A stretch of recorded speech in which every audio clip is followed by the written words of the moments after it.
నమస్తే. మంత్రి రోజా 40 లక్షలు తీసుకొని ఒక కౌన్సిలర్‌ని మోసం చేసింది అని చెప్పేసి ఒక ఆరోపణ వినిపిస్తుంది. ఈ ఆరోపణ ఎంతవరకు నిజం అనేది మనతో పాటు విశ్లేషించడానికి సీనియర్ జర్నలిస్ట్ దాము బాలాజీ ఉన్నారు. ఆయన అడిగి తెలుసుకుందాం. నమస్తే సార్. నమస్తే సార్, మంత్రి రోజా 40 lakhs తీసుకొని ఒక కౌన్సిలర్‌ని మోసం చేసిందని వార్త వినిపిస్తుంది. అది ఎంతవరకు నిజం అంటారు? నిన్న రోజాకు సంబంధించి 2 సంఘటనలు జరిగాయి. ఒకటేమో పుత్తూరు మున్సిపాలిటీలో 17వ వార్డు కౌన్సిలర్ భువనేశ్వరి, ఆమె తన భర్త సుబ్రహ్మణ్యం, కొడుకు చరణ్తో కలిసి ఒక ప్రెస్ మీట్ పెట్టి ఒక సంచలనమైన ఆరోపణ చేశారు. అదేంటంటే తాను మున్సిపల్ చైర్మన్ కావాలనుకుంటుందని. సో అనుకుంటుండి అప్రోచ్ అయినప్పుడు రోజా బ్రదర్ కుమారస్వామి రెడ్డి తనను కలిసి అతను ఏం చెప్పాడంటే 70 లక్షలుగా నువ్వు ఇస్తే నిన్ను చైర్మన్ చేస్తామని చెప్పాడు. నేను అంత ఇచ్చుకోలేనని చెప్తే ఫైనల్గా 40 lakhsకి ఒప్పందం కుదిరింది. 40 lakhs నేను విడతల వారీగా ఆయన పంపించిన వ్యక్తికి ఇచ్చాను అని ఆమె చెప్పి ఒక వీడియో కూడా రిలీజ్ చేసింది. ఆ వీడియోలో ఒక వ్యక్తికి ఈమె 20 లక్షలు ఇస్తుంది. ఆ 20 లక్షలు తీసుకుంటున్న వ్యక్తి కుమారస్వామి రెడ్డి పంపించిన వ్యక్తి అని ఆమె వీడియోలో చూపించింది. ఇది ఒక రకంగా సంచలనం అని చెప్పాలి రోజా మీద. ఎందుకంటే ఇప్పుడు 5వ విడత లిస్టు రెడీ అవుతోంది. అందులో రోజాకి టికెట్ ఉంటుందా లేదా అన్న ఒక చర్చ నడుస్తున్నప్పుడు రోజా మీద డైరెక్ట్గా ఒక కౌన్సిలరే 40 లక్షలు వాళ్ళ బ్రదర్ తీసుకున్నాడు. తర్వాత నేను రోజాని కాంటాక్ట్ చేస్తే కూడా ఫలితం లేకపోయింది. ఫైనల్గా నేను వెయిట్ చేశాను, 2 ఏళ్ళు వెయిట్ చేశాను. 2 ఏళ్ళకి కూడా నాకేమీ చైర్మన్ది ఇవ్వలేదు, వేరే వాళ్ళకి ఇచ్చారు. అప్పుడు నేను నిలదీస్తే నువ్వు ఎలక్షన్లు అయినాక ఇస్తామంటున్నారు, లేదు నా డబ్బులు నాకు ఇచ్చేయండి అంటే ఫైనల్గా 29 లక్షలు ఇస్తామన్నారు. కనీసం అదన్నా ఇవ్వండి అంటే అది కూడా ఇవ్వలేదు అని ఆమె ఆరోపణ చేసింది. అంటే ఆల్రెడీ రోజాకి ఇబ్బందులు ఉన్నాయి.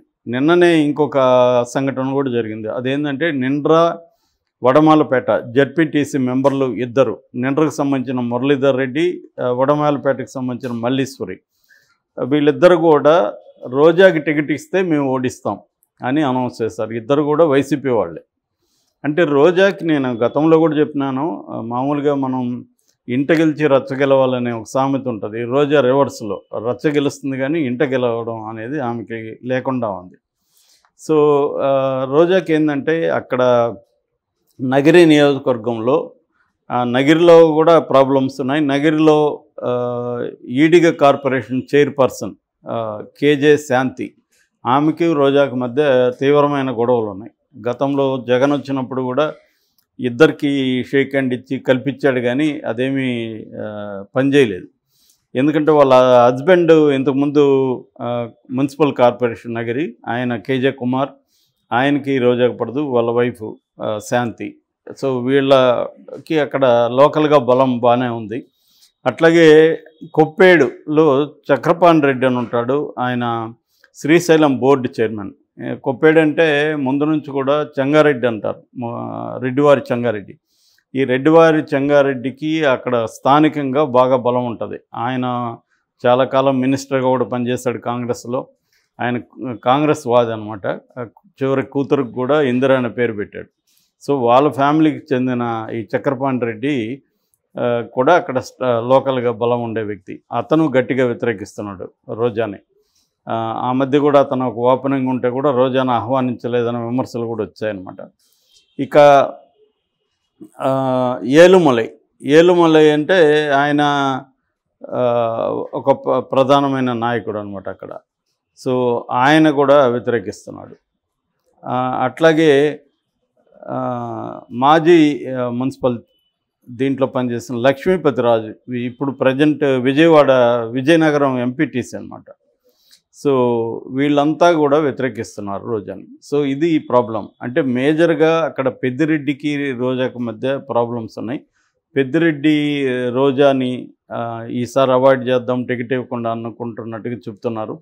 కానీ రోజా కూడా గట్టిగా ప్రెజర్ చేస్తుంది. ఎందుకంటే మనకు తెలుసు రోజా ఒక స్పోక్స్ పర్సన్గా వైసీపీ నుంచి ముఖ్యంగా ప్రత్యర్థుల మీద, తెలుగుదేశంలో ఇటు చంద్రబాబు మీద కానీ లోకేష్ మీద కానీ ఎవరి మీద అయినా సరే ప్రత్యర్థుల మీద ఆమె విరుచుకుపడినట్టుగా ఎవరు విరుచుకుపడదు. ఆ రకంగా వైసీపీకి మైలేజ్ వస్తుందని అధిష్టాన వర్గం భావించే అవకాశం ఉంది. అంతవరకు ఓకే. కానీ ఆమెకి గెలవని పరిస్థితిలో టికెట్ ఇస్తాడా అన్న డౌట్ ఉంది. ఎందుకంటే జగన్ ఇప్పుడు గెలిపే క్రైటీరియాగా ఇప్పటివరకు చూసుకుంటే 58 మంది ఎమ్మెల్యేలు, 10 మంది ఎంపీలకి ఆయన రీషఫుల్ చేశాడు. అందులో 28 మంది సిట్టింగ్లకి ఇవ్వలేదు ఈ 58 మందిలో. ఇంకా రాబోయే కాలంలో కూడా ఇంకొక 20 మంది 30 మందికి ఇవ్వకుండా ఉండే ఇది కనిపిస్తుంది. అందులో రోజా ఒకరని ఒక చర్చ నడుస్తుంది. ఎందుకంటే రోజాకి మేజర్ ప్రాబ్లం ఏంటంటే అక్కడ లోకల్గా ఉన్న నాయకులతో కానీ కార్యకర్తలతో కానీ ఆమె ఇప్పుడు నిరంతరం టచ్లో ఉండి వాళ్ళ అవసరాలను పట్టించుకోవడం ఇవన్నీ చేయట్లేదనే విమర్శ ఉంది. ఆమె ఎప్పుడు చూసినా మినిస్టర్ వచ్చే వరకు కూడా ఆమె హైదరాబాద్లో ఎక్కువ ఉండడం, ఇక్కడ టీవీ జబర్దస్త్ కానీ మిగతా ప్రోగ్రాముల్లో పార్టిసిపేట్ చేయడం, ఈ పనులలో ఉంటుంది తప్ప అక్కడ స్థానికంగా కూర్చొని స్థానికంగా వాళ్ళతో నాయకులతో అందుబాటులో ఉండడం, డిఫరెంట్ ఏరియాలో డిఫరెంట్ వైసీపీ నాయకులు ఉంటారు, వాళ్ళకి ఆ ఏరియాలో పట్టు ఉంటుంది. సో వాళ్ళతో సమన్వయం చేసుకోవడం ఇది ప్రాబ్లం. వాళ్ళ హస్బెండ్ ఆయనేమో కొంత తమిళోడు, తర్వాత ఈ శాలి వాళ్ళు ఉంటారు పద్మశాలి, వాళ్ళు ఎక్కువ ఉంటారనమాట నగిరి చుట్టుపక్కల. సో ఆయన కొంత ఉండి వాళ్ళ సమస్యలు పరిష్కారం చేయడం, వాళ్ళతో నిరంతరం టచ్లో ఉండడం సెల్వరాజు ఆయన చేసేవాడు. దానివల్ల కొద్దిగా ఈ ఆర్కే సెల్వమణి వల్ల కొంత రోజాకి ప్లస్ అయింది గతంలో కూడా. ఆమె గతంలో కూడా బిగినింగ్లో ముద్దుకృష్ణాడితో 800 చిల్లర, ఇటు భానుప్రకాష్తో కూడా 2000 లోపలనే ఆమె మెజార్టీ అంటే టైట్గా వచ్చింది. అది కూడా భానుప్రకాష్కు వాళ్ళ ఇంట్లో వాళ్ళ మదరు వాళ్ళ బ్రదర్ ఇద్దరు కూడా యాంటీ అనమాట. అటువంటి సమస్యల వల్ల ఈమె గెలిచింది తప్ప ఈమెకి ఒక బ్రహ్మాండమైన మెజార్టీ ఉండే పరిస్థితి లేదు. ఇప్పుడైతే ఇంకా బాగా నెగిటివ్ వచ్చిందని చెప్తున్నారు. మరి దీన్ని లేటెస్ట్గా ఇది పెద్ద ఆరోపణ నిజానికి డైరెక్ట్గా. అంటే ఇక్కడ ఏంటంటే 2 విషయాలు ఉన్నాయి. నిజానికి ఈ భువనేశ్వర్ ఏదో ఆమెదో చాలా నీతిమంతురాల్లాగా ఇప్పుడు ఆరోపిస్తుంది, కానీ ఆమె కూడా చేసింది అదే కదా. ఆమె 70 లక్షలు అడిగితే 40 లక్షలు ఇస్తాను నన్ను చైర్మన్ చేయండి అంటే ఆమె కూడా తప్పే. ఇప్పుడు నిజానికి ఆమె మీద కూడా కేసు పెట్టాలి. లంచం ఇచ్చిన నేరమే, లంచం తీసుకున్న నేరమే మన ఇండియన్ ఐపీసీ ప్రకారం. సో ఆ రకంగా నిజానికి ఆమె మీద కూడా పెడితేనే అది కరెక్ట్గా ఉంటుంది. ఇప్పుడు ఎందుకంటే నేను లంచం ఇచ్చాను నాకు రిటర్న్ ఇవ్వలేదన్న ఆరోపణ తప్ప ఇంకేది కాదు ఇది. సో ఒకవేళ ఆమె చైర్మన్ ఇచ్చేసి ఉంటే సైలెంట్గా ఉండేదిగా. కాబట్టి ఏంటంటే ఈ రాజకీయాల్లో లంచాలు అనేవి వెరీ కామను. ఇప్పుడు కుదరనప్పుడు వీళ్ళు గొడవలు వస్తున్నాయి. అది కూడా ఇప్పుడే ఎందుకు టైమింగ్ కూడా అంటే ఎప్పుడో ఆమె ఇచ్చింది, ఎలక్షన్ల దగ్గరకు వస్తున్నాయి, ఈమె టికెట్ ఇస్తున్నారా లేదా అనేది ఉంది. మేబీ దీని వెనక కూడా పెద్దిరెడ్డి హస్తం ఉండే అవకాశం ఉంది. ఎందుకంటే రోజాకి ఎట్టి పరిస్థితుల్లో టికెట్ ఇవ్వకూడదంటే రోజాకి బలంగా వ్యతిరేకతను క్రియేట్ చేయాలనేది ఉండొచ్చు. ఆ రకంగా ఈ అస్త్రాన్ని ఉపయోగించారని మనం అనుకోవచ్చు. ఎందుకంటే నిజంగా ఈమె భువనేశ్వరి చెప్పాలనుకుంటే ఇన్ని రోజులు ఆగి ఎందుకు చెప్పింది ఆమె? ఎందుకంటే దాదాపు 5 ఏళ్ళు అయింది ఈ మొత్తం ప్రాసెస్. ఇప్పుడు ఎందుకు చెప్తుంది? రెండోది ఆ వ్యక్తి రోజా వ్యక్తి అని గ్యారంటీ ఉంది, వీడియోలో ఉన్న వ్యక్తి. ఇటువంటి డౌట్స్ అంతా కూడా వస్తున్నాయి. ఏదేమైనా ఇది రోజాకి చాలా పెద్ద డ్యామేజ్ అని చెప్పచ్చు. మరి ఈ డ్యామేజ్ని జగన్ ఎలా పరిష్కరిస్తాడు?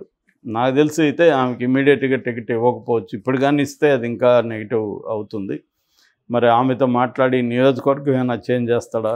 ఎందుకంటే ఈ మధ్య ఒక నియోజకవర్గంలో కొంతమందికి ఇబ్బంది ఉన్నప్పుడు వేరే నియోజకవర్గంలో గెలుస్తారనుకున్నప్పుడు అక్కడికి రీషఫుల్ చేస్తున్నాడు జగన్.